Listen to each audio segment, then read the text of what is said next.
Hello everyone, we're very excited to show you gameplay of Vampire the Masquerade Bloodlines 2 today. I'm Josh, the community manager for the Chinese room. Hi, I'm Alex, I'm Project Creative Director on Vampire the Masquerade Bloodlines 2. Bloodlines 2 is an first-person action RPG where you get to embody an elder vampire called Fire. Could you tell us what clan we're going to be playing as today? Yeah, so today we're going to be playing as Bruja, and they have supernatural speed and strength, but they're also known to sometimes lose their temper. So when we go through the dialogue trees, we'll be picking the more aggressive and intimidating options. Great. And could you tell us the context for the mission that we're about to see? Yes, so it's one of the early missions where Fire is now established in Seattle. She's made inroads with the court, and she's investigating the mark on her hand, which has been holding back her powers. And she's got a tip off that a vampire called Willem, a Nosferatu, might have the answers. So we're going to show you from where she's tracked him down to his warehouse and is about to confront him. Great. Without further ado, let's take a look.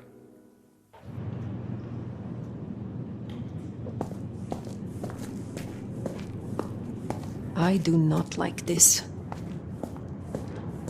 All those marked freaks were waiting outside. And yet none appear to have entered. Why track Willem to this place and then refrain from attack?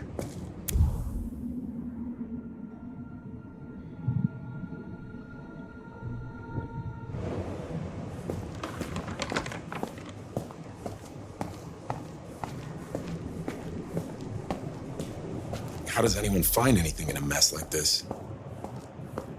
Perhaps to him this is an orderly chaos. Nosferatu trade in secrets. This is merely another way to hide them.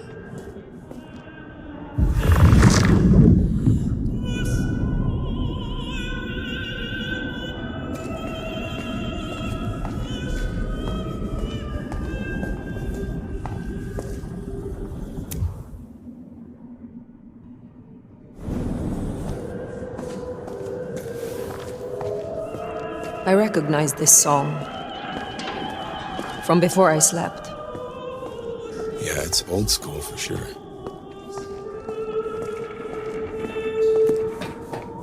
We may be nearing the end of our search.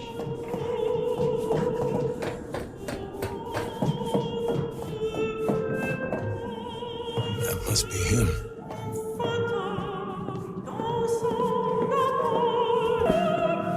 Before I could even finish the song. How cruel. Am I interrupting?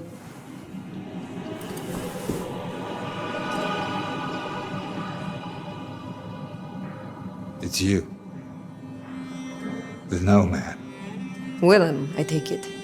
You had some interesting guests outside. Expecting trouble? That depends. Why are you here? Tolly tells me you keep the court's secrets and its histories. Earlier tonight, another kindred by the name of Isabella used this mark to sap my power. Do you know anything about it? No. All I had to do was keep my head down for just a few more nights. He's hiding something. Tell me, Willem, what rumors have you heard about me? That you were there in Cairo. They called you the Slayer. I have been many things to many people. And what will I be to you, Willem? And to this lonely, forgotten warehouse? You're exactly what he said you'd be.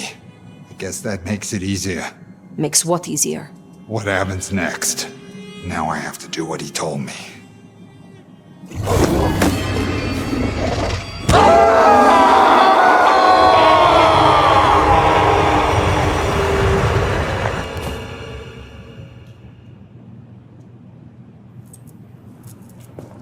What the hell just happened? Do what he told me? Willem knows something. We have to find him.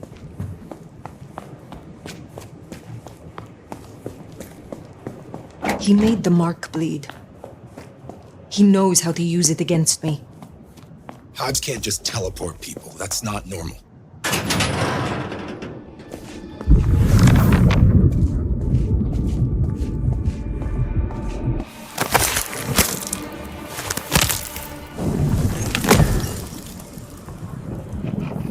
An illusion.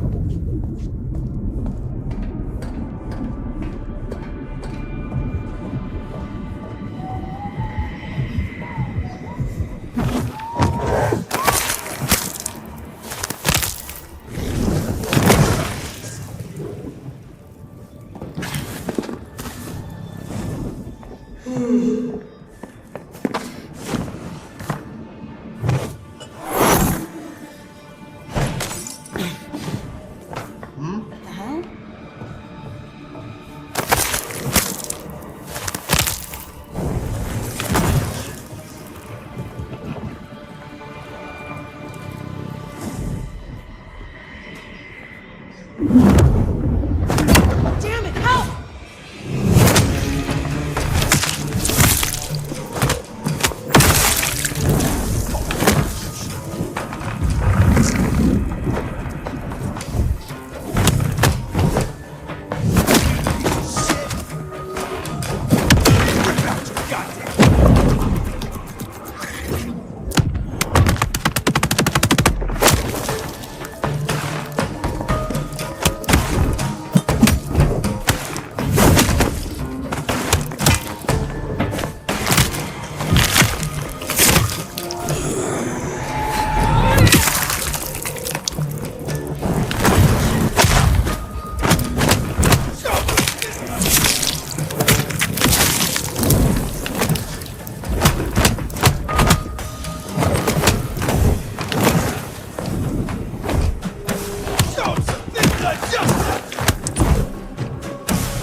How does he keep doing this? At least we know he is here. Somewhere.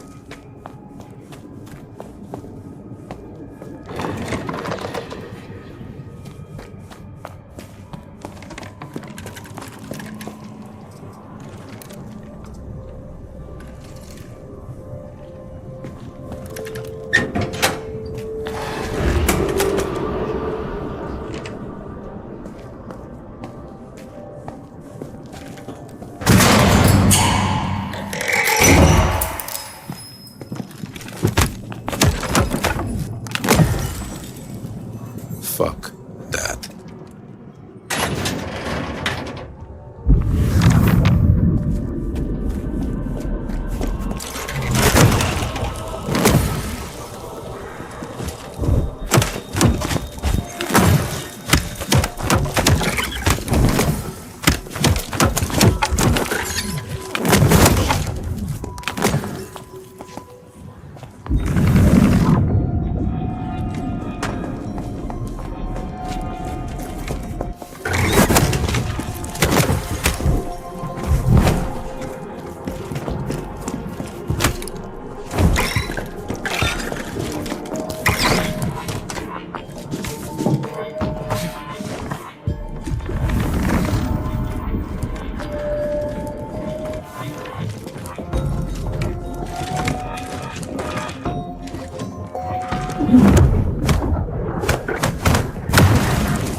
got a situation. Yeah, the nomad of all licks. Yeah, she's not waking up, I made sure of that. But everything will last for just a few more nights, right? Like you said.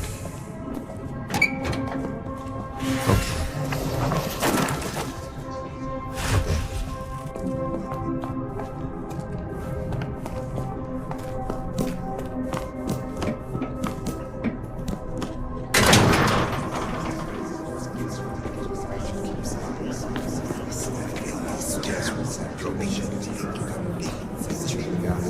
Yeah, I still think it was best. Both of them. But she's all alone.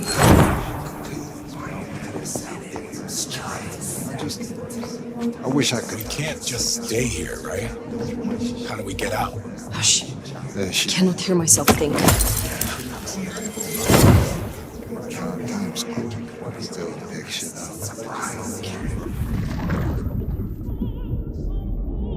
He is using everything he has to hold on.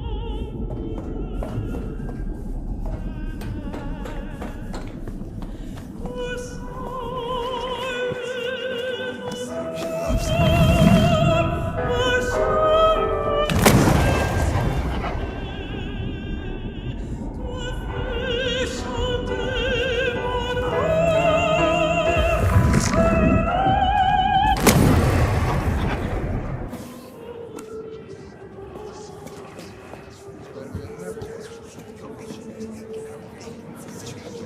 Distracted.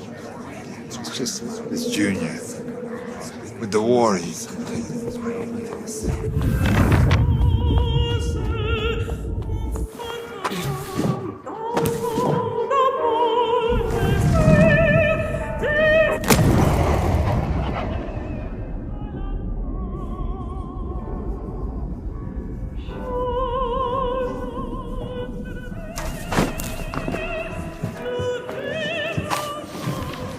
I'm sorry, it's gonna be another late one.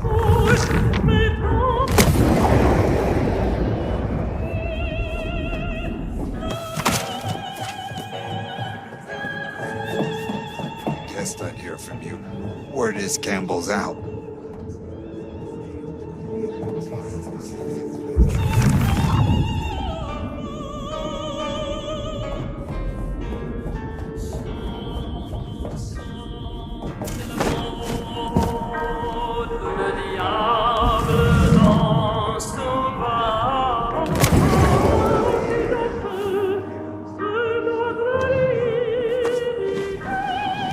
No use putting it off.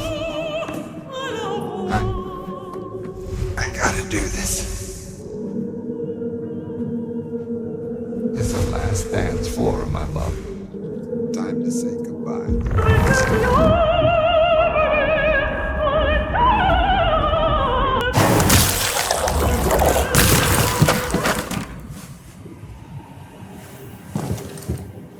But how? I had you under,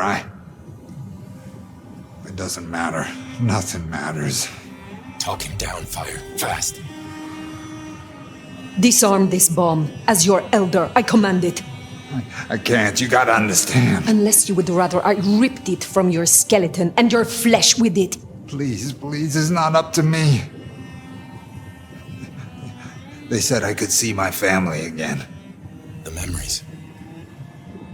They said if I cut off the cord, if I took away their little black book, all their secrets, it would cause the chaos he needed to strike, and I'd be free. Who is this he? The Malkavian. The gardener. The gardener. But now you got the truth. You know what that means, right? Fire, you're losing him. Listen to me, you useless, spineless, molten tumor. This gardener sold you a lie. Your family will not want to see you. If they even still live. Jeez, Fire. You are not the man they knew. To them, you are a monster. Find some other dream to cling to. But do not destroy yourself for another's game. You don't understand. They're listening. He was on a call the whole time. Willem, I don't know what to do. Tell me what to do. Oh no.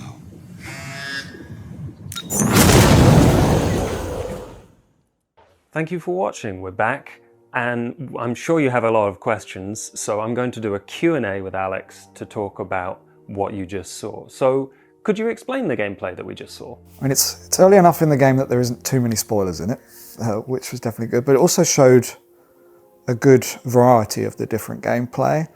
We started with some exploration, which, you know, allows everyone to sort of soak in the atmosphere. Then we have some stalking in there, which moved to brawling, as it will with the Bruja. Maybe if we'd been Banu Hakim, we would have taken that whole warehouse out using stealth. And then moving, as you say, it starts to get a bit trippier.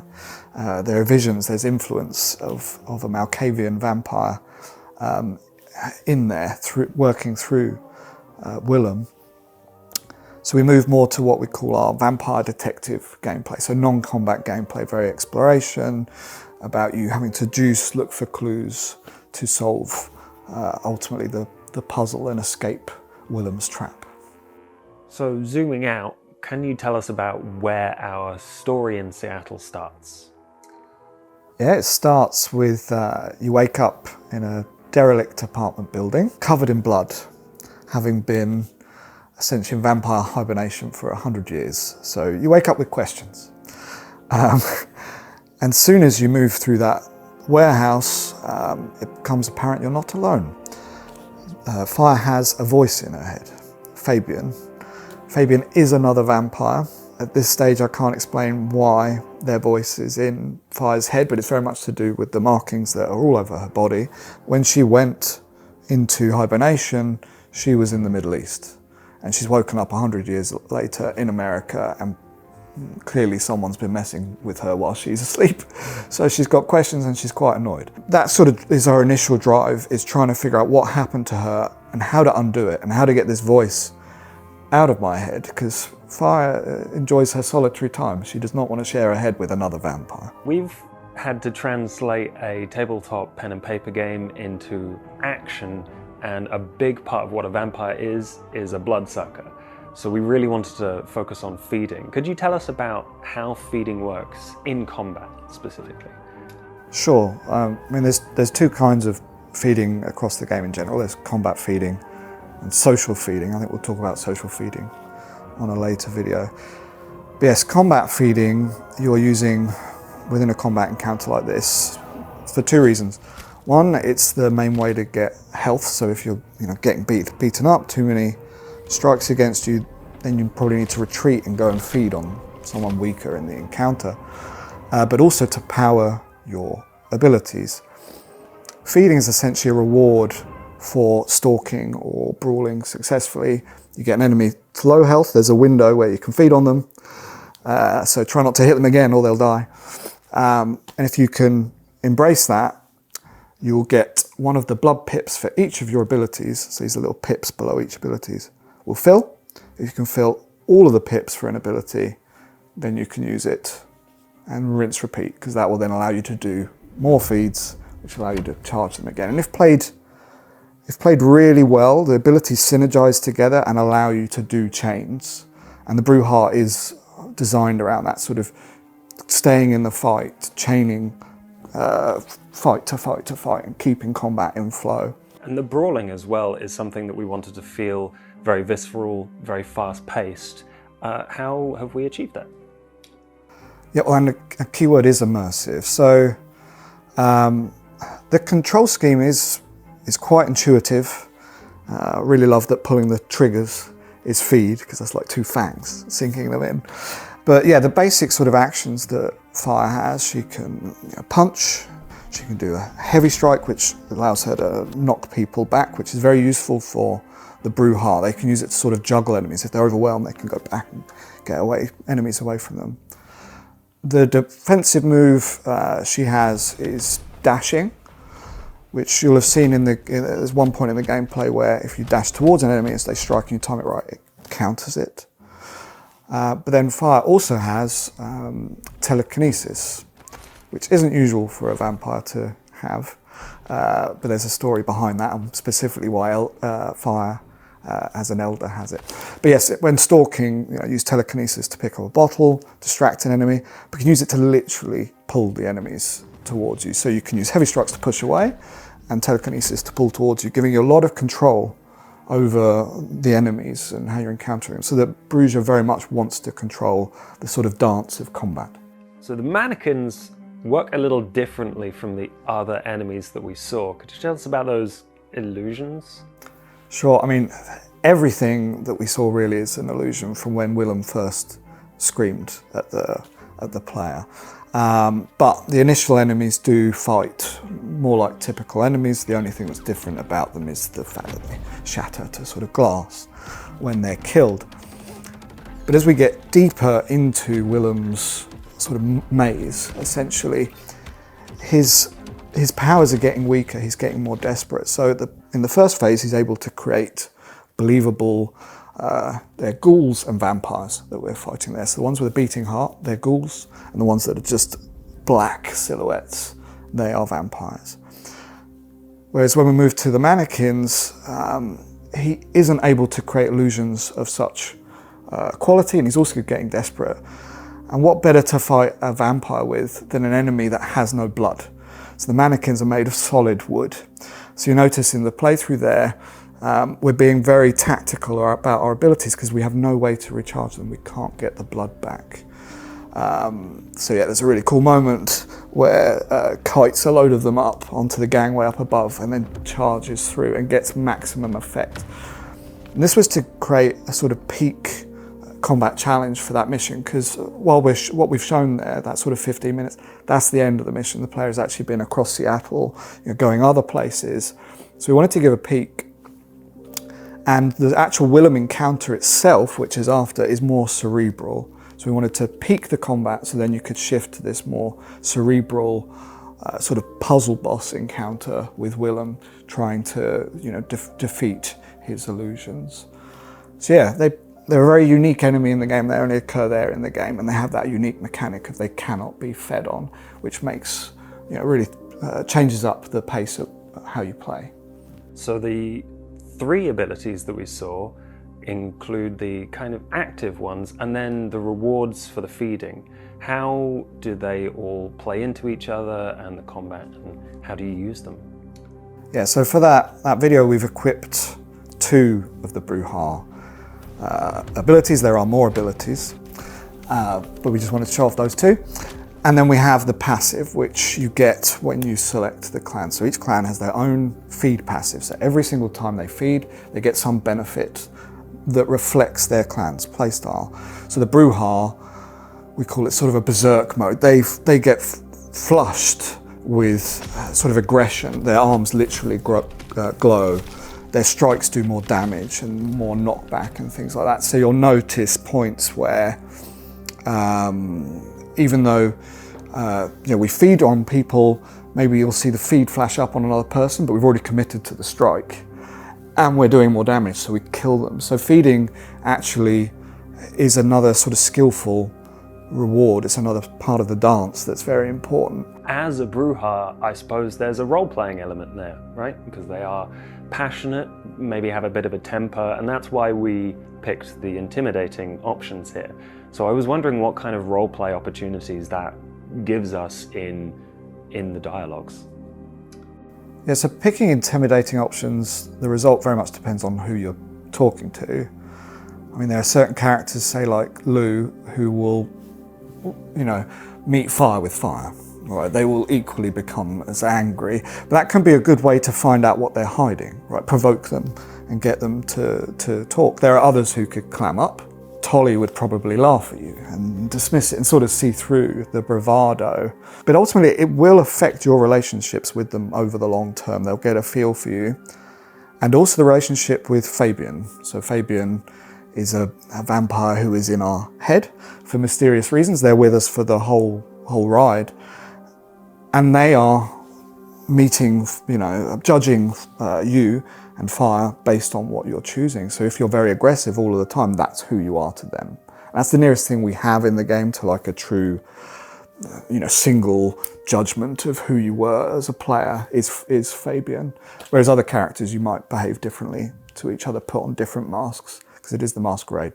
Different masks of how you talk and interact with each of them. Vampires rarely show their true selves, so it's totally viable for the player, if they wish, to hide their true selves as well. The supernatural heightened senses give us clues to solve this puzzle that only a vampire can solve. What sort of puzzles can we expect? Heightened senses is based on sort of auspex in the pen and paper. We like the idea that Fire, almost as an elder, can access it whenever she likes.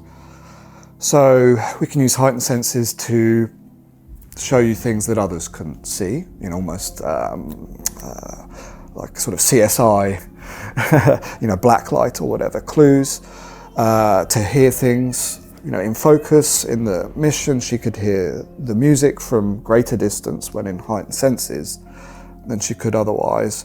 And in the maze at the end, it dulled out the fake noise, all of the Willems chattering to each other. They all got dulled out. And in the real noise, which was the music in the real world, she could hear. So it can help you, in a situation like that, actually see and hear reality.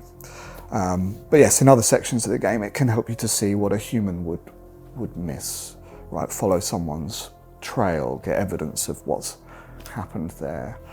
And there's quite a few interesting puzzles that we've done across the games using heightened senses. And I think this mission is a great example of a slightly more unusual version of our art direction in the lighting, the music, the style overall. There's books floating around. I think we punch one at one point. What kind of feeling do we want to kind of pump into that atmosphere? Yeah, I mean, at this section of the game, we sort of call it the Monster of the Week section of the game. We want the missions to very much stand out before it becomes clear they're becoming part of a larger picture. But that you can't trust even your own senses, right? Up is down, red is blue.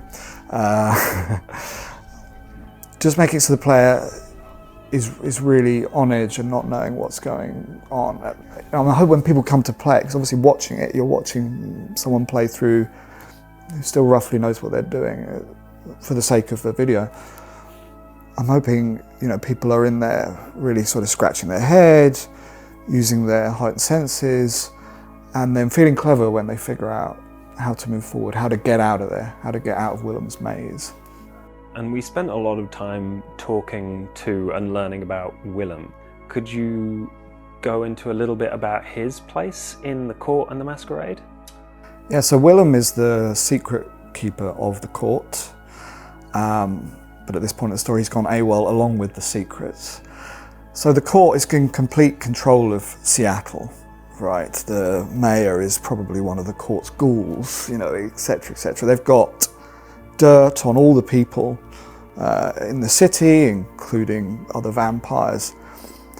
And to stop all of that information getting in the wrong hands, there's this role, which is the sort of secret keeper, but they keep it all memorized. Willem has all of the information effectively memorized, so when he disappears, their sort of ability to keep control over the city gets massively weakened. So hence it's so important that he be found, but also some of the secrets he has are very relevant to Fire, so she wants to find him. As part of the court, Fire has found a place and is doing missions for the Camarilla. Could you tell us about her title and what capacity she's doing these things? Yeah, so relatively early in the story, Fire has to get an inroads with the Camarilla, and she does a mission which ultimately results in her becoming the sheriff, which is an official role within the court, and it's pretty cool. I don't think we've got to play that in other video games at least. And the sheriff ultimately upholds the Masquerade and will do, certain quite important, maybe dirty jobs, like finding the secret keeper who's run off. But it also gives Fire great privilege. as the sheriff, she can talk to anyone, and everyone kind of has to give her respect. Should sort of follow along with the letter of the law and obey her. Obviously, we have different factions in the city, some who respect the Camarilla, some who don't. So she will get some reacting in her favor because she's sheriff, and some actually where it's become more a hindrance. But yeah, so she's a very pivotal role in the Seattle court, and that's very much for her own means. Once it gets her the cover and support of the Camarilla, they're not going to be fighting and working against her. But two, it puts her in the perfect position to investigate the information she wants to know, which is how she ended up in Seattle and how she ended up with the Mark-on and her abilities taken away. We had some dialogue options that kind of fed into Fire's legend. Could you tell us about what kind of control we have over her backstory? Yes, so you're going to come across lots of different vampires and characters who haven't met Fire, but they've heard of Fire. She's very famous, effectively a legend, the Nomad, right? In the Nomad and other names. And then as a player, when someone tells you one of these legends they've heard about you, you could validate it and lean into it. Fire very much uses it there to intimidate Willem. You could correct them that it isn't true if you feel that doesn't either fit your character or because you maybe wish to manipulate your legend. Because Fire's never saying what her backstory is, everybody else is, the player can then choose the true canon of Fire by accepting what they're hearing, essentially. So we thought it was a cool way to have a more defined character, like you would say in a BioWare game, but not just I pick the backstory at the start and that's it. Have as you go, being able to pick and choose and shape your legend. Awesome. And we will be sharing as much as we can about the new disciplines that you can see for each playable clan. If you want to see as much as possible about Bloodlines 2 and the stuff that we're sharing, you can find us at the Chinese Room on all of our social media. But until next time, thank you. Thank you.